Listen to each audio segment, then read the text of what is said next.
Suppose that we're interested in testing hypotheses that have to do with independent population means. So we want to know, is the mean of the first population equal to the mean of the second population? But in this setting, we do not know what the variances of these populations are. In this case, we're going to have to make use of the t-distribution by first estimating the different population variances through the sample variance estimators. And then once we plug in those estimated variances, we're going to be left with a t-distribution rather than a normal sampling distribution. And so ultimately, to test the differences in population means in two independent populations, we're going to be thinking about being able to frame this through the use of t-tests. So in order to actually test a hypothesis for the difference in population means, we can use t-tests if the variances are unknown. In order to do so, we need to think about, well, how do we go about framing hypotheses when we have multiple parameters? If we're dealing with two different distributions here, we have two different mean parameters. How do we bring those parameters together to test this distribution? Okay, so we'll suppose that there are two independent populations that we want to compare the means of. We'll denote those means as mu x and mu y. So you might think that sort of the most natural hypothesis to test is that mu x is equal to mu y versus the alternative that they are not equal to one another, right? And in this case, we would be testing sort of that hypothesis written sort of exactly like this. Now, there's going to be a common way that we can rewrite these hypotheses here. And in order to get that, all we're going to do is subtract over the mu y so that it's on the other side here. So we're writing that mu x minus mu y is equal to 0 as our null hypothesis versus it not being equal to 0 as the alternative. These hypotheses characterize exactly the same thing. You can write them in either way. It's probably slightly more common to write this as the difference, but there's functionally no difference between doing either. Okay. More generally, instead of testing just are they equal to or not equal to 0, we can plug in any constant we want there. So we'll denote that constant by delta naught here, and this is going to allow us to test, is the difference in these populations 5 or 10 or negative 15, right? Whatever we would like, we can plug in a value there, and the hypothesis can be written as this difference here. We can also think about trying to test sort of more complex hypotheses, right? So if we think about testing the hypothesis mu x minus 2 mu y equals 0 versus the alternative mu x minus 2 mu y is not equal to 0, what are we really testing there? Okay, and in order to sort of determine that, right, if we take mu x minus 2 mu y equals 0, okay, so that's our null hypothesis here. If we rewrite this, we can write that as mu x is equal to 2 mu y. Okay, and so in this case, we'd be thinking about the mean of x being equal to twice the mean of y. So it's twice as large as the mean of y. Okay, and so if that's the situation that we are dealing with, then we could test this hypothesis written in this way here. Okay, so ultimately, if you have a hypothesis that's written with multiple parameters, we're going to be able to test this in the same way that we test hypotheses written with single parameters. So you're going to want to find a test statistic. You're going to want to work out what is the null distribution of that test statistic, and then we can compute p-values or critical values from there. So to that extent, what is the test statistic and null distribution that we're actually working with? Well, to set up the problem, we take data x1 through xn to be from some population. It has a mean of mu x and a variance of sigma x squared. Independently from that, we take y1 through ym to be from some population with a mean of mu y and a variance of sigma y squared. So in this setting, we note that the sample sizes can actually differ, right? We have a sample of size n from x. We have a sample of size m from y, right? The means are unknown, mu x versus mu y. We were mostly interested there. The variances are also unknown, so sigma x squared and sigma y squared. And in general, we're going to assume that they're different, but they are unknown to us. If we have either large n and m, or these are actually normal populations, then we can say that the difference in our sample means is going to be normally distributed with a mean of mu x minus mu y and a variance of sigma x squared over n plus sigma y squared over m. Okay, this is approximate if we have the use of the sufficiently large n and m, right, where that approximation is coming from the central limit theorem. The critical thing to note is that we're not actually going to be able to make use of the sampling distribution because we do not have the values sigma x squared or sigma y squared, right? So we can't actually plug into the sampling distribution directly. Now, the natural thing to do is to replace sigma x squared or sigma y squared with their estimators from the sample. okay, because they are actually unknown. And so then what we can do is we can say, well, under the null hypothesis that mu x minus mu 0 is equal to delta 0 based on what statistic we have here, right? So this should be mu x minus mu 0 is equal to delta. Then we can look at the standardized test statistic here, right? So we take our sample mean minus sample mean of y, subtract off the null value, so the value under the null hypothesis, divide by our estimated standard error, so the square root of our variance, where we replace those with the estimates, and that's going to follow a t distribution with new degrees of freedom under the null hypothesis.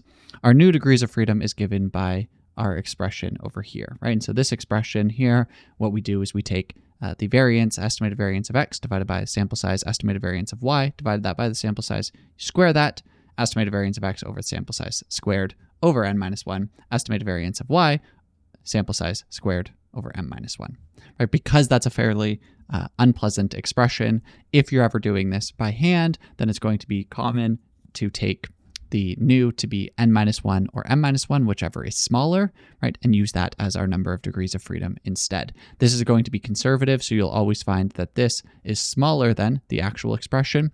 If you're using a computer to do this, or if you're using a calculator to do this, we may as well stick to the proper expression. But if it's ever sort of trying to get a rough estimate by hand, then using the minimum argument here is going to provide acceptable results. The other thing to note is that one-sided hypothesis test can be tested in exactly the same way, where we will change how the p-value is actually derived from this, but the sampling distributions, the null distributions, are all going to be exactly the same. So we can take a look at applying this in an example here. So we have this biologist who's studying the impact of a newly introduced invasive plant species on the growth of native wildflowers in a meadow. They want to determine if there's a significant difference in the average height of wildflowers in the areas with or without the invasive species. So they take a sample of 64 wildflowers where the invasive species is and 100 where the invasive species is not there. In the sample where the invasive species is there, we have an average height of 15 with a standard deviation of 3. And where there's no invasive species, the average height is 20 and the standard deviation is 4. And so test whether this impacts the flower height at the 0.05 level of significance. Okay. And so if we think about, well, what information have we drawn out of this expression here, right? We're dealing with a sample of size n equals 64, producing a sample mean of 15 and a sample standard deviation of 3. From our alternative sample, we have m is equal to 100, we have y bar is equal to 20, and we have our standard deviation of y is equal to 4. And so then in this case, we want to use alpha equals 0.05, right? And so we will take our test statistic to be our t test statistic, so that's x bar minus y bar, right? We want to subtract off what's our null value. Here, we just want to know, is there any impact? And so we are going to be thinking about the null hypothesis as being mu x minus mu y equals 0 versus the alternative that it's not, right? And so then we would be subtracting off 0 here, divide that by the estimated standard error, right? So that's going to be sx squared over n plus sy squared over m, and that's going to, t will follow under the null hypothesis, a t new distribution where that new is going to follow from the formula that we have for the degrees of freedom there. Okay. So we can actually then sort of go about plugging in all of this into that procedure, work out the specific values using our computer here. So we extract out all of that same information. We want to test the null hypothesis that the difference in means is equal to 0 versus the alternative that it's not equal to 0. Right? We can calculate out the new here. That's going to give us 157.87 when we've plugged in the sample variances for x and y, and same thing with their sample sizes here. Right. The thing to note is that the t-distribution does not need an integer number of degrees of freedom, so 157.87, that's perfectly reasonable. Often we're going to find that this is going to have 1 or 2 or 3 degrees of freedom, but if you end up with a decimal point, that's totally okay. Right, so then from here, we need to calculate out our test statistic and then work out our p-value. So to get the test statistic, we take our sample means, the difference in sample means, minus the value under the null, which is 0, over the estimated standard error, right? So plugging in 15 minus 20 over our estimated standard error gives us this value of negative 9.119.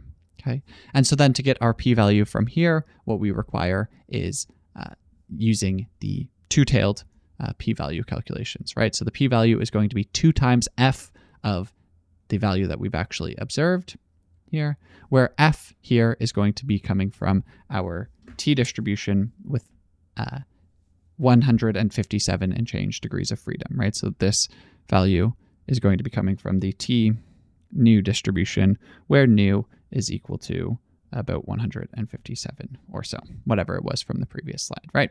So that's what f is going to be. It's going to be the CDF of that distribution there, okay? And the reason that we can take this is because of the symmetric p-values, okay?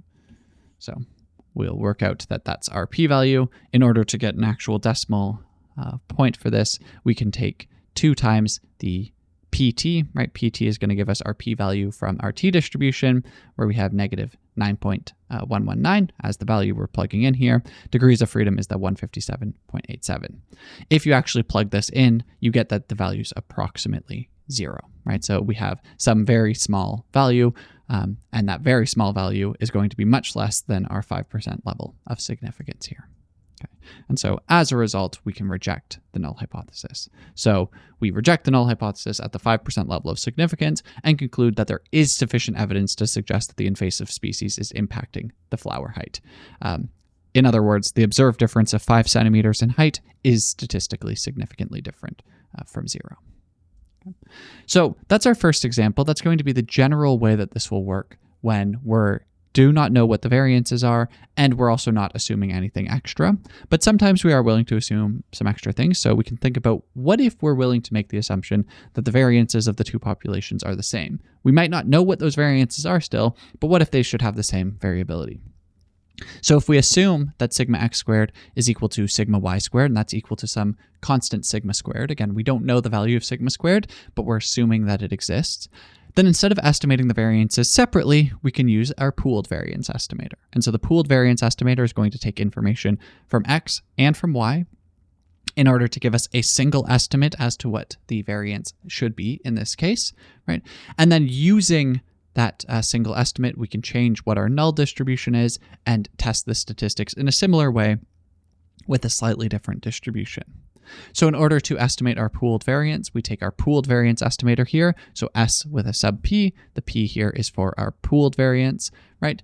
This is going to be taking in n minus 1 times the estimated variance for x, m minus 1 times the estimated variance of y, divide that by n plus m minus 2. So this is going to take in information from both of our samples here.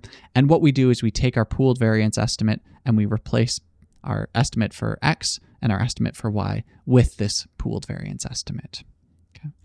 So plugging all into there, the other thing that we'll need to update is our relevant sampling distribution. So we have our t n plus m minus 2 sampling distribution. That's what the null distribution is going to become for our statistic when we do this, instead of a t nu distribution. Okay, so we can then take our t-score, right? The t-score is given by the exact same format here. Sample mean differences minus the difference under the null hypothesis. Then we divide by our estimated standard error. That has to do with their pooled variance estimate, and then the square root of 1 over n plus 1 over m. Okay. Now, the only time that we should actually be applying the pooled variance estimation is when situational factors or context factors are going to allow us to assume the equality of variance. Right? So we need to be able to inform ourselves based on the actual context or the actual situation that these variances should be equal to one another. Right? If we can't make that assumption on the basis of the subject matter expertise, then we shouldn't be making it. So this isn't something that we're going to test statistically. It has to be informed by the subject matter. And then once we've informed ourselves through the subject matter, we can make that assumption, right? And so running the tests for equality of variances or trying to look at the data first to do this, that's not going to be sort of sufficient. If you do not know for a fact that the variances should be the same, then you can just assume that they are different. And that's not going to hurt you at all in this test, okay? The analogous one-tail tests will also exist where your p-value is going to be calculated as one of the tail probabilities rather than both tail probabilities. So taking a look at an example of this in practice here, we have a psychologist who wants to understand whether sleep deprivation is impacting cognitive performance. So a group of 36 individuals are sleep deprived. They're administered the Stroop test. The average score of 19, standard deviation of 4. They have a second control group of 49 individuals. They score an average of 22, standard deviation of 3. Now, the psychologist is justifying that because it's a standardized test, the variances should be the same in both groups, right? The idea being that the test is actually standardized across the population to give out a consistent variance. If they're willing to make that assumption on the basis of the standardized test, then we can go through with the equal variance assumption here, right? So that's going to be a subject matter understanding. The researcher would need to understand how does this test perform in the population in order to sort of make that assumption. But if we do, then how can we test this at an alpha equals 0.05 level of significance here, right? And so the important thing to do, first, let's identify, well, what is the hypothesis that we're actually testing, right? We just want to test, is there an impact of sleep deprivation on mean performance, right? So is the difference here equal 0, or is it not equal to 0? We do not need a directional test. Then we can think about, well, what information are we told? Well, we're told that n is equal to 36, that they score an average, so that's x bar of 19, and there's a standard deviation of 4. Then in the control group, we have m is equal to 49, y bar is 22, and the standard deviation there is going to be 3. If we then calculate out our pooled variance estimator, because we are assuming that we have pooled variance, right? Then in the second part, we're going to be able to use a t-distribution with n plus m minus 2 degrees of freedom. Okay, and then we can calculate out our t-score and use the relevant t-distribution here to work out the p-value. So we can plug all of that in and actually work out the results of the hypothesis test here. So extracted all of our information. N is 36, M is 49, X bar 19, Y bar 22. Sample standard deviation of X 4, sample standard deviation of Y is 3. We want to test the differences equal to 0 versus the differences not being 0. We first compute our pooled variance, and if you plug into our pooled variance formula, right, we're plugging in the variance or the standard deviation of X and the standard deviation of Y, plug that all in, we get that the variance is going to be approximately 11.951, right? We were going to be working with a t n plus m minus 2, which is a t83 distribution in this case, so n plus m minus 2 gives us 83. We can then calculate out our test statistic. So that's going to be the differences minus the null difference divided by the estimated standard error. We take 19 minus 22 all over the estimated standard error. Notice here that this 11.951 is actually SP squared, right? And so we take the SP squared inside of the square root symbol here. And if we work out all of that, we get a difference of negative 3.9533.